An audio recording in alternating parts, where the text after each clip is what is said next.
Better Call Saul Season 2, Episode number 3. Ladies and gentlemen, we are here to next week's episode of Better Call Saul. Last week, we had another fantastic episode, man. The start of Season 2, continuing on into it.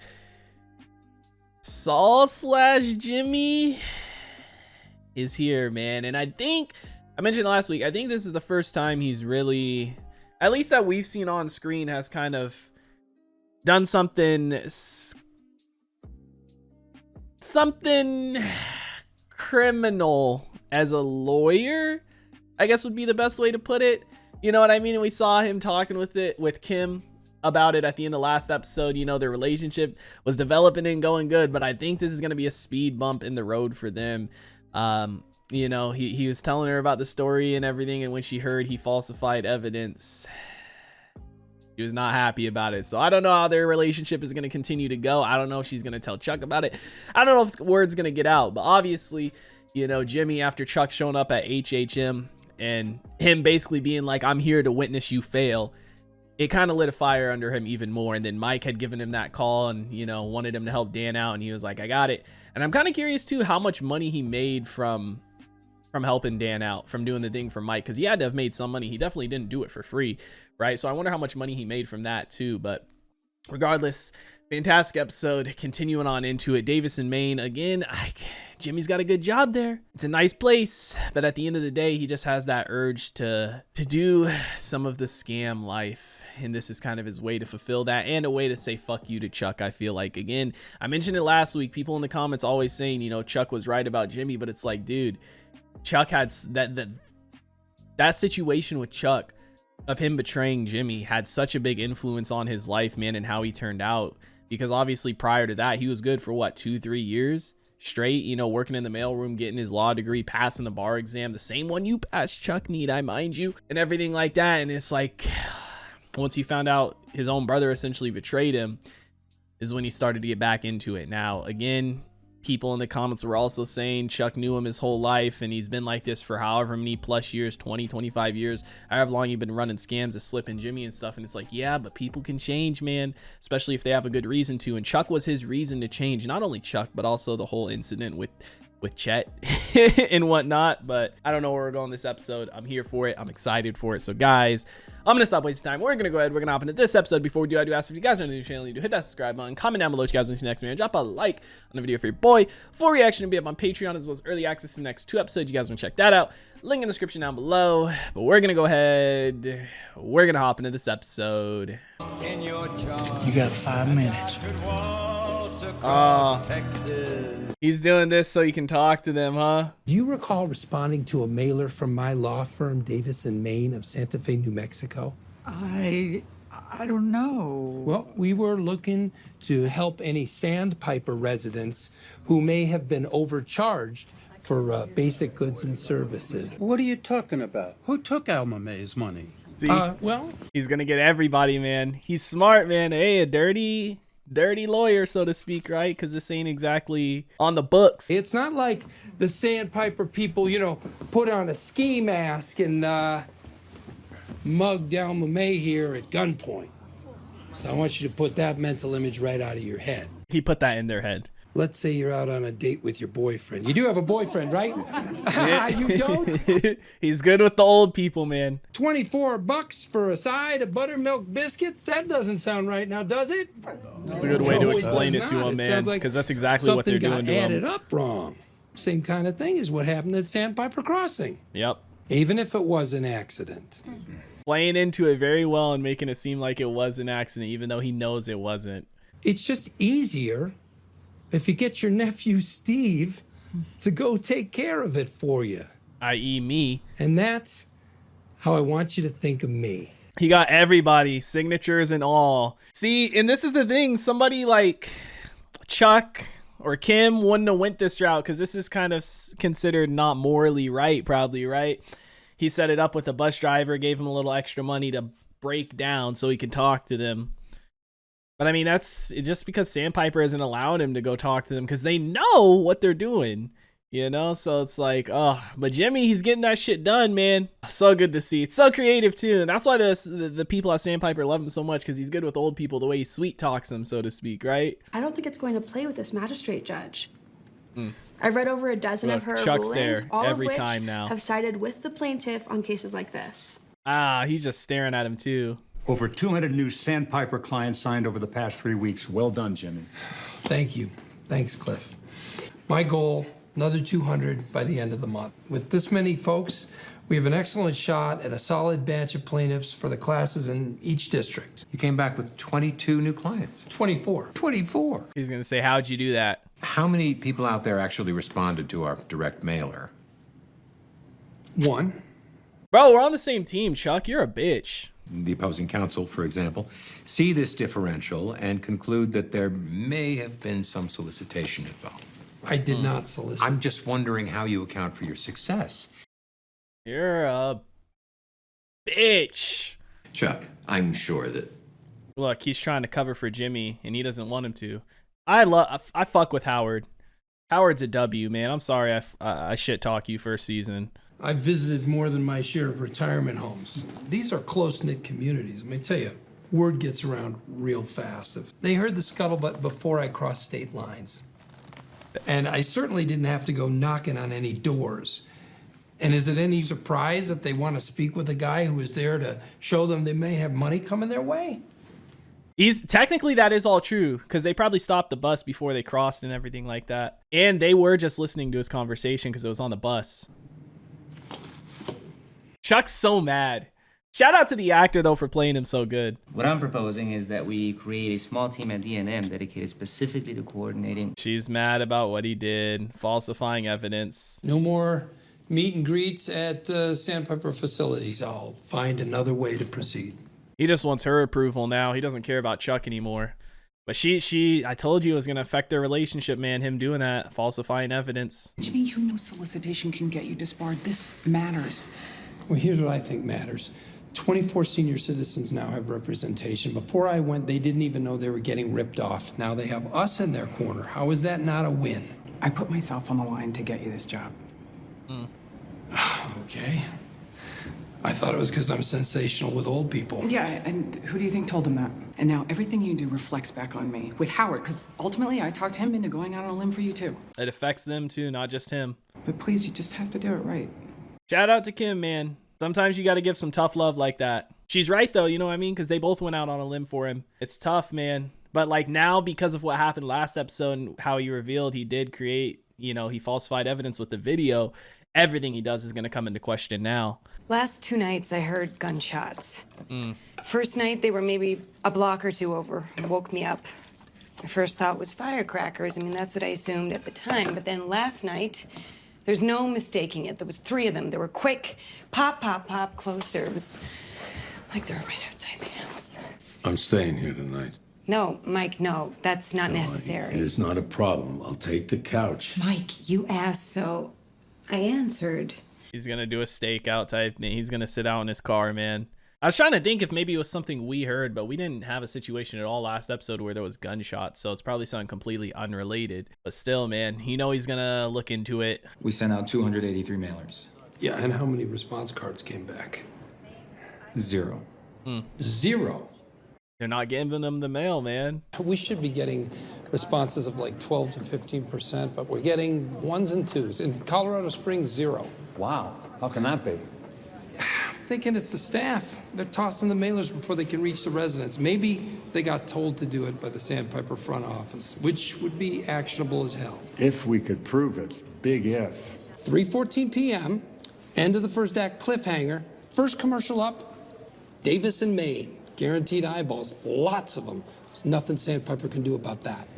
We ran a commercial a few years back. That's another smart. Class action case. Kind of a new thing for us. And it's not exactly my go-to, but generally speaking, I'm open to it. We will talk next week. That's smart. That's a good idea. And there's nothing scummy or iffy about that. But then I feel like eventually they would probably just stop having people watch TV during that time. Once they notice it, right? If you or a family member have been diagnosed with mesothelioma or related conditions, you may be entitled to monetary damages. From back in the day? 505-242-7700. The ending is That's decent right there, but the rest of the commercial, boring as hell. 505-242-7700. Probably everyone tuned it out. Cliff signed off on this? The partners were very happy. What do you think? I think whatever happened to showmanship? Yep, you need somebody there representing a face, a friendly face at that. Ricola! Ricola! Hey! Oh, are these the dudes he ran the scam with in the first season? We open on Granny, and she is rocking. So she's back and forth, just very back and... He's not vibing with it, bro. Moves towards her. Dolly? A dolly. Good. See a dolly here? You guys didn't bring a dolly? No dolly. You didn't ask for a dolly. Gotta ask, dude. Dolly's extra. It's true. Jesus. Okay, no dolly. Maybe we should go with somebody else, Saul. Jimmy. They turned the heat off on her, these evil bastards. She's cold and hungry. She's friendless. This is heart-rending stuff, man. He's so unimpressed. His boy looks like he's kind of into it. Old lady in a chair. Chair commercial. Does anybody like you? He's gonna do a voiceover, huh? Talking. What with just her as the face, kind of, right? My man always got his sandwiches. It's so crazy to think. Every time I see Mike on screen, I'm just like, damn, this character wasn't even supposed to exist. There it was.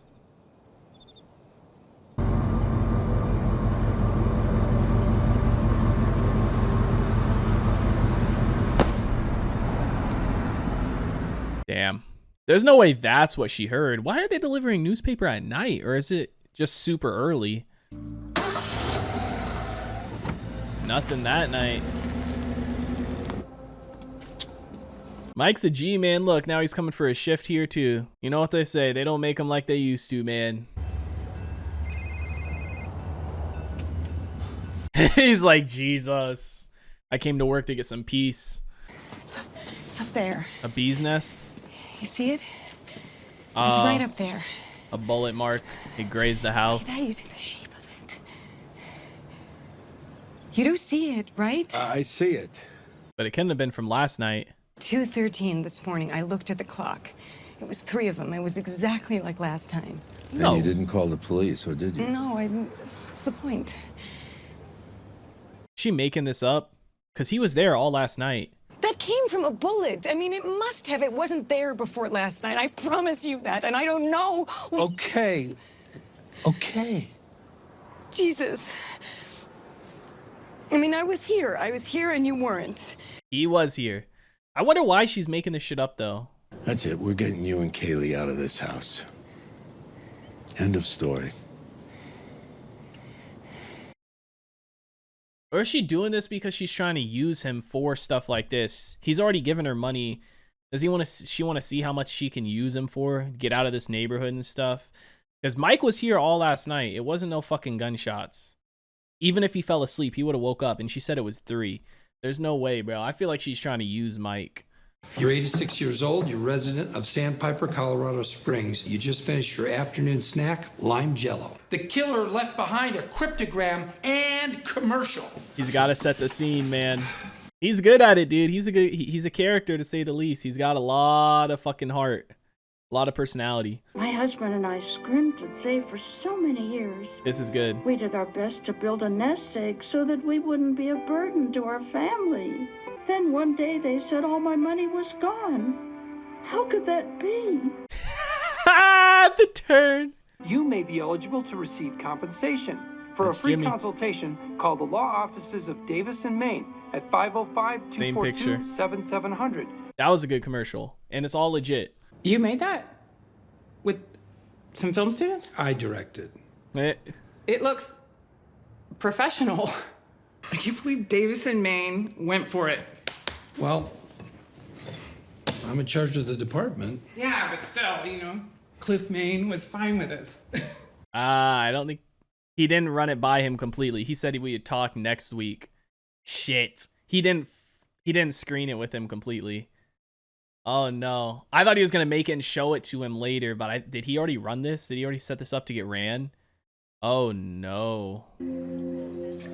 Or is he just nervous to show it to him? I hope he didn't already set it up to be ran and everything. Maybe he's just nervous to show it to him. But bro, like, that last commercial they made, the Davis and Maine one, dog shit. I see commercials like that, or I used to see commercials like that when I actually watched regular television.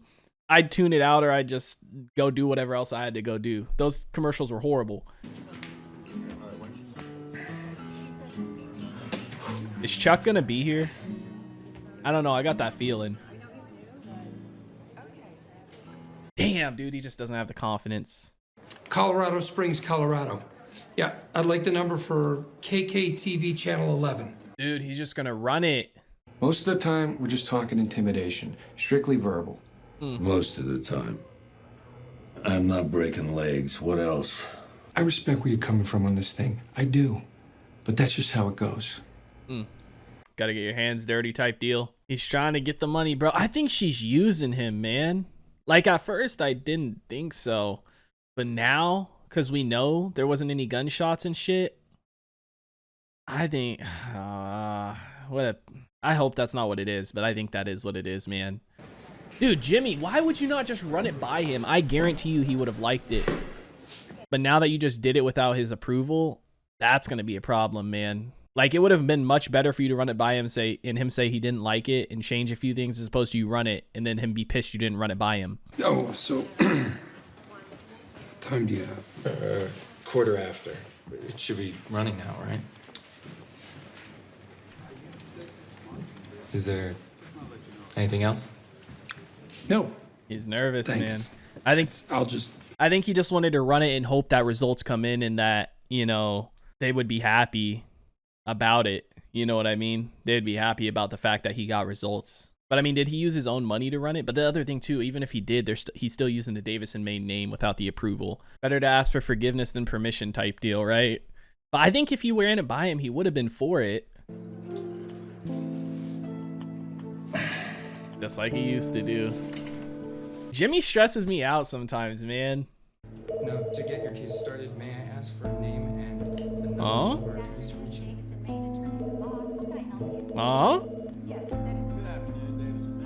This is what he was hoping for. We'll be happy to send an information packet right out to you. May I ask, are you currently a resident of a Sandpiper crossing facility?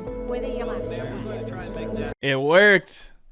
But still, he didn't get permission, so he might be upset about it. Something came in this evening, and it's definitely next level pay. Yeah? It's probably a long shot given your selectivity. What's the job? I asked. The guy wouldn't tell me. But whatever it is, it's serious money. And who's the guy? Nacho? Maybe Nacho? But would Nacho know that he's a connection to him? Or I guess it could be Dan again, right? But Dan knows where he works, so he probably could have just went to his work. It's the boss. Oh, he's gonna be upset that he ran the commercial. You ran a commercial without ever showing it to me, without first consulting me and my partners. Did you actually think that was gonna fly? Yep. I was planning on telling you in the morning. The day after it aired? I only ran it once. Howard said you were a little eccentric. He didn't tell me you were a goddamn arsonist. Damn. Cliff, to be fair, I don't think, I apologize if there was any misreading of the situation on my part. 8 o'clock, my office, with the partners, and we want to see this thing. Cliff, when you see this... I know you. Damn. Bro, like, what did you expect, Jimmy? Could have been a completely different situation, man, if he would have just asked. Would have just showed it to him. Definitely not Dan. Nacho? Feeling cautious? You gonna tell me what we're doing here? Yep, Nacho. I've got a problem. Okay. This problem, I can't solve it myself. This problem, is it a who or a what? There's a guy. I need him to go away. Is he going to be willing to kill? I wonder who he's talking about. Dan? No. Because Dan, you know, their business is done, and I don't think he would want to kill Dan, really, because Dan's just like, I feel like Dan, intimidation is enough for him to leave you alone. Damn. Season 2, episode 3. Better Call Saul is in the books, ladies and gentlemen. Dude, it's like Jimmy. It could have been a completely different situation. Don't get me wrong. I get he was like, he was going to go show it to him. And then he just had the nerves. And he was too nervous because he thought he was going to get shot down probably, right? So he's like, let me go run this commercial. And hopefully it'll be so successful that they won't care that I didn't come for permission. But it's like, dude, that's their name on something. Like, you've been working here a couple of weeks maybe, and you're doing something like that. Like, that's not how shit works, man. It's just tough because it could have been a completely different situation. Had he just asked for permission or showed him the commercial, man, I'm sure he would have ended up liking it too. But now we're in this situation where it's like, you did this without approval, without asking us anything. So this might end up getting him fired. One, if they don't like the commercial, or two, if there's something in it that maybe he didn't catch. But I mean, him and Kim both watched it, so I don't think there's something they didn't catch, but maybe they just won't like it, especially based off how their other commercial was. I wouldn't be surprised if they say they don't like it, even though it had such a positive, you know, return on their investment, so to speak, man. But fantastic episode, dude. It's just Jimmy stresses me the fuck out sometimes, man. Like, such simple things, man. I get it's like he's nervous and whatnot, and I'm trying to put myself in his shoes, but it's like, dude, come on, man, come on. And then the stuff with Mike and his daughter-in-law, like, at first I was like, maybe there's, you know, gonna be some connection, like it's gonna be Nacho and his boys or something like that, some character coming in because of these shots or something. And I was like, maybe there was, like, I was trying to think, was there shots last episode? Maybe it's something connected to that, but there was no shots last episode. I think she's just making it up, and she's trying to use Mike, man, because it started out with the $5,000 thing. He was like, yeah, go ahead and use it. And then she was like, this only scratches the surface type deal, which, you know, I thought was just her kind of complaining, but maybe she was fishing for more. And then Mike offered her more, and he's giving her money. And now she's pushing even more and more. It seems like he's going to get her out of the neighborhood up into something nicer. And it's like, dude, there's definitely not gunshots because he was there that entire fucking night. So she's making some shit up, you know? And it's like, she's gonna take advantage of him, man. Obviously, we see in Breaking Bad, he still sees his granddaughter and stuff like that. So I don't know. It's got to be she's just using him, man. And if she is, that's extremely, extremely fucked up, because I don't understand what else it could be, you know? Like, Mike was there. There was definitely no gunshots that night. He was there all night. And if there was, it's like, oh, he fell asleep. She said there was 3 gunshots. He would have woke up from them, because he heard just the little fucking tapping of the newspaper being tossed on the ground, you know? So I don't know, man. Fantastic episode, though. I'm loving the season so far. I'm loving the direction Jimmy's character is going. You can see he's having these issues and whatnot, and he has a confidence thing too. Like, the start of this episode, fucking Chuck, dude, he just wants to see Jimmy fail, you know? And don't get me wrong, like, I get where Chuck's coming from too, in a way, because he knows how Jimmy is, so he's like sus of how he got so many clients. He knows he must have done something kind of which, I mean, it was kind of morally in a way, but it's also like he technically did not go solicitate the other clients. He purposefully stopped them while they were on the bus because he knew everybody would hear their conversation, you know? So it's like, I don't know, man. Fantastic show. I just love the way they make you see all sides of things, and I'm excited to see too what this situation is going to be with Nacho and Mike working together, or rather him hiring Mike, you know, and who is he going to have Mike take out, you know? Because Mike, we know he is very capable, and we know in Breaking Bad he takes people out and he don't care. Like, obviously right now he seems like he doesn't want to have to do that stuff, but it looks like he's going to end up doing it. But guys, fantastic episode. Let me know what you thought about it in the comment section down below. Like always, if you guys enjoyed this reaction video, make sure to leave a like if you guys are new to the channel. Hit that subscribe button. Full reaction to be up on Patreon, as well as early access to the next 2 episodes. You guys want to check that out, link in the description down below. I hope you all have a wonderful day, and I'll see you in the next one. What is going on, guys? I hope you all did enjoy that video you just checked out. If you did, make sure to drop a like and comment down below what is something you guys want to see me react to next on the channel. I want to give a couple quick shout outs to some of my highest tier supporters over on Patreon, man. Shout out to the homie That's So Gordo, the homie Alexander Collins, and the homie Christopher Larimer. Your guys' support is much appreciated. If you guys haven't already and you do want to join the Patreon family, the link is on screen right now, as well as in the description down below. You get early access to a bunch of videos, up to 2, sometimes even 3 weeks in advance, full-length reactions, and you get to participate in polls to help decide what we do and what we react to on the channel. But I hope you guys all have a wonderful day, and I'll see you in the next one.